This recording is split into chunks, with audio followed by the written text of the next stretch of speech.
Habari zenu wapenzi wasikilizaji wa simulizi na MC Masaga.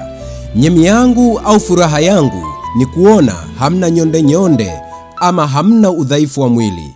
Hiki ni Kiswahili bwana. Mswahili akipewa maiki lazima wote msalie na mzimbao. Maana yake mtashangazwa.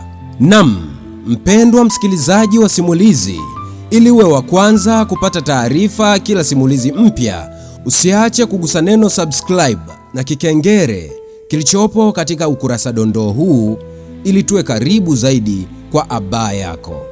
Leo nimependa uijue siri ya asili ya methali maarufu sana ya Kiswahili isemayo haba na haba hujaza kibaba.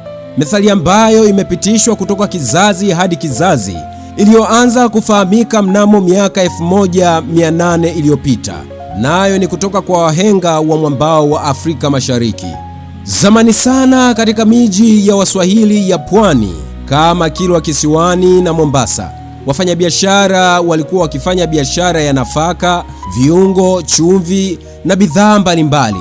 Wakati huo kulikuwa na chombo maalumu cha kupimia nafaka kilichoitwa kibaba.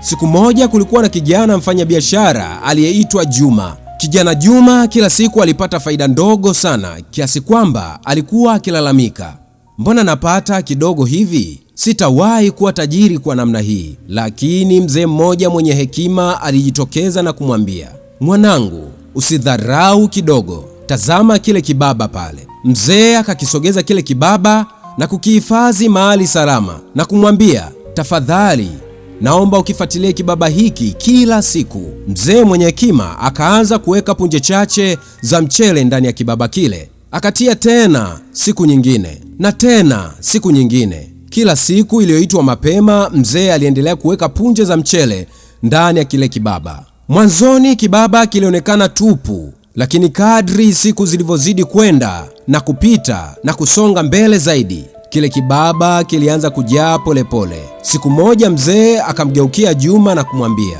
haba na haba hujaza kibaba. Tangu hapo msemo huo ukaanza kutumiwa na watu vizazi na vizazi, kuonyesha kuwa vitu vidogo vikikusanywa kwa subira huleta matokeo makubwa na mazuri zaidi. Maana yake, usidharau hatua ndogo, akiba ndogo, juhudi ndogo au maendeleo madogo vikijumlishwa kwa pamoja huzaa mafanikio makubwa. Baada ya siku kadhaa, Juma aliendelea kunawili na kukua kibiashara, vizazi na vizazi, mpaka sasa wajukuu wake, vitukuu wake wanaendelea kula matunda yaliyosalia. Basi wasikilizaji wa simulizi, imedhihirishwa kuwa mafanikio, ustawi na ustahimilivu wa maisha havijengwi kwa miujiza ya ghafla wala mikondo ya mkato, bali hujengeka kwa juhudi zenye mwendelezo, uvumilivu usioyumba na ustahiki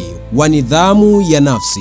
Hivyo basi, tusiwe wenye kubeza vipande vidogo vidogo vya juhudi wala kudunisha matone ya hatua ndogo ndogo, kwani mkusanyiko wa vijimambo hivyo huwa ndiyo msingi wa ustawi mkuu kabisa. Wahenga hawakukosea waliponena kuwa haba na haba hujaza kibaba, kwa maana kwamba chembe chembe za maarifa, matendo na mikakati zikijumuika kwa uthabiti huzaa tija, manufaa na maridhawa ya kudumu katika maisha ya mwanadamu. Ni mimi msimulizi wako MC Masaga, King Solomon, mtu wa mali. Asante.